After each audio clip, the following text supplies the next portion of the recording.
So I don't know if you noticed there, broke a string about halfway through, but hey, the show must go on, am I right? Hey guys, what's going on? It's your boy Derek here, DH Music, and this video is going to be a little quicker than I originally planned. What I wanted to do was briefly talk about this guitar. Some of you guys have been asking about it, and I figured I might as well go ahead and just let you know what the deal is with it. Let's get this earbud out of the way. So what this guitar is, I know it says Gibson Les Paul on it. I know that it looks suspiciously like a Gibson Les Paul. Might even sound like one. And with the quality control issues I've had with it, it might be one. But this is not an actual legitimate Gibson Les Paul. This is a Chibson. Now, I know.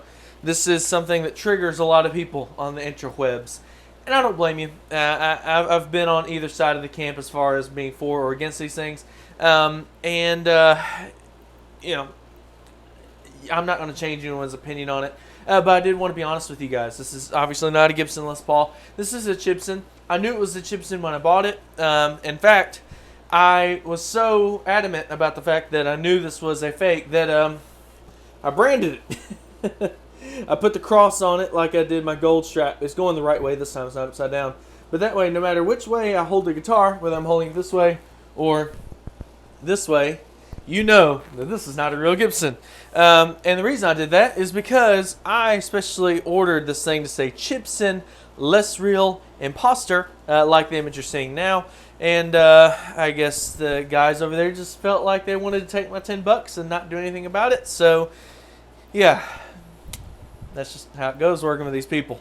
But I did order a headstock decal because it looks like this is just a sticker that will peel off. With the right amount of sanding, I'll end up probably repainting the headstock and all that stuff. Well worth it because this is not a Gibson. And I'll be honest with you. And some of you are going to feel like I'm a huge hypocrite for saying this. Considering I own this guitar, knowing full well what it is. I am not a fan of Chibsons in the context of, hey, let me buy a guitar that looks like this, has the sound, has the vibe, and says Gibson on the headstock, and maybe I'll fool people.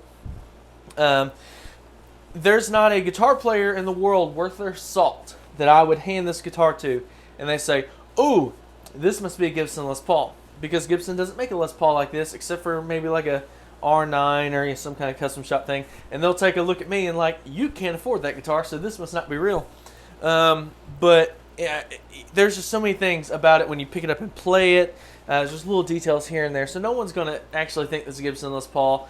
Yeah, maybe some guitar enthusiasts. You know, I've got some of those at my church. You know, guys who really like guitars and maybe grew up around guitars but don't really play, don't really know much about them. I might be able to fool them that this is a Gibson, but that's not what I want to do. I don't want to. I don't want to fool anyone to thinking this is a Gibson. So why'd I buy it? Honestly, I wanted a project. I was bored. I wanted to take a guitar that I knew was going to need a lot of work. And put some work into it. And I was like, you know, why don't I see if I can make one of these things play pretty good. Another thing too is, as you guys know, you can't see them in that corner, but I've got my Relics guitars. I've got the Gretsch and a couple of Relic Strats and a new one that I'm going to do in my next video. A new Relic guitar that I'll talk about momentarily, or not momentarily, in another video. Just subscribe, notification bell, all that stuff, so you know when that comes out. But I like the Relic thing. You know, it's just one of those things. I like it. I know it's not everyone's bag, but it is mine. And I wanted a Relic Les Paul. Only problem is, there's not really any good Relic Les Pauls in the price range that I was willing to spend on one. So that's where you run into an issue. Theoretically, I've got an Epiphone Les Paul 50 standard that there is a video incoming on that. I'll probably shoot that today, but I do have a video coming on that in the near future. I could have bought one of those guitars that are absolutely fantastic, strip the polyurethane finish off of it, refinish it in nitro, and then do this to it. Didn't have the heart to do that because, for one thing, once you do that, that guitar loses any resale value because, you know, most people aren't going to go for that. And plus, that's just a lot of work to ultimately lose all of your money. I could have bought a low-end Gibson, like a tribute model, and you know, I could have beat it up, you know, more so than they already are, and you know, probably got a similar result. Ironically, I think that if I'd have done that, it'd have been, you know, a little bit more work than what I had with this thing. But I thought, you know, if I'm going to buy a guitar that's a Relic Les Paul, and I'm going to lose all resale value on it anyway, then why not go ahead and look for the cheapest option, that still might be has a hope of being good. I know there's an ESP LTD guitar like EC256, something like that. You're seeing it right here. Wait, either one, depending on how I edit this. That guitar, I know it exists. I don't like it. It's not a bad guitar by any means. It's just not for me. So I found this on eBay because you can find these things all over the place. You know, AliExpress, DHgate, Alibaba, all those places. I think you can even get them on Wish. I was not aware that you can get them on eBay, but I saw this on eBay. Obviously, I knew it was not a real Gibson Les Paul. But it was the thing that attracted me to it was, for one thing, the seller had good feedback, or had feedback in general, because you usually don't get that with these things. And so I was like, well, you know, and it was the right price. You know, it was cheaper than any of the other options. I'm like, you know, at the end of the day, I like the way it looks. If the guitar is a bust, it would look good nailed to the wall if I have to. So, man, got it, and it took a lot of work. Not gonna lie, I had to do some work with the frets. Had to replace all the electronics. I got it to where it was at least functional. In my previous video where I demoed all of my guitars, you can hear what this thing sounds like stock. I have since replaced all the electronics, that way it's a little bit more stable. It was just really weird. And, you know, it took some work, but this thing is playing and sounding actually pretty good, considering it's, you know, $300 guitar.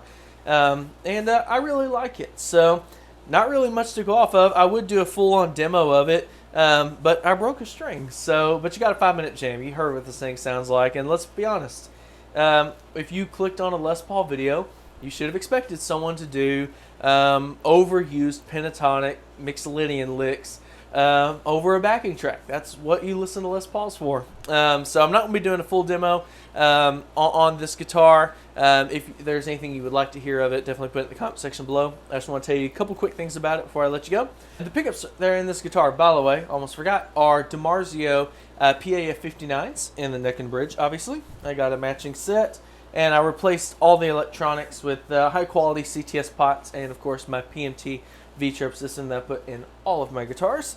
The bridge, originally I didn't think needed to be replaced, but considering I broke the string there, it looks like I got a little bit of a burr there, so I can fix that, no problem.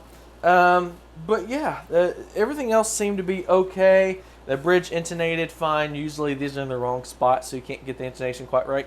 This one's pretty good. Let's see, there's some other weird things about it. These tuners are going to have to go at some point. Some of these, the heads are very, very loose on them, and these are the Kluson style, so you can't tighten those up. So I don't think there's much saving these, but they're really cheap anyway. I will be redoing the headstock to where it says Chibson Less Real, because that's what this thing is. It's not a Gibson. And yeah. What more can I say? If there's anything you would like to know about this guitar, put it in the comment section below. If there's any other things you would like to hear this guitar through, maybe a nice, clean, jazzy kind of sound or whatever. If you want to hear this thing do country, I'm sure it can do it. Maybe. Probably not. But if there's anything you would like to hear this guitar, anything you want to know about the guitar, then put it in the comment section below. I just wanted to make this quick little video showing you what this thing sounded like, tell you a little bit about it. Final thoughts. Don't buy these guitars. I'm just going to be honest with you. Unless you are like me, you're just looking for a project, you're not really taking it too seriously, then I'd say go for it, I guess. But it's not worth it. When time you factor in the weight, the moral issues of like the fact that this is clearly a counterfeit, the customer service or lack thereof. I don't know how the seller had good feedback, because they are absolutely worthless as a company to deal with. Yeah. They are. So you do have that, but as a project, it was kind of fun. Will I buy one again? Heck no. I'll probably never touch one of these ever again, or not probably. I will not touch one of these ever again.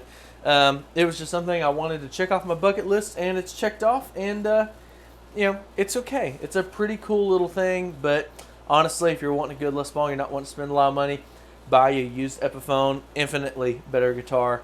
And especially like the new Inspired by Gibson line. I know people have mixed reviews over the quality control.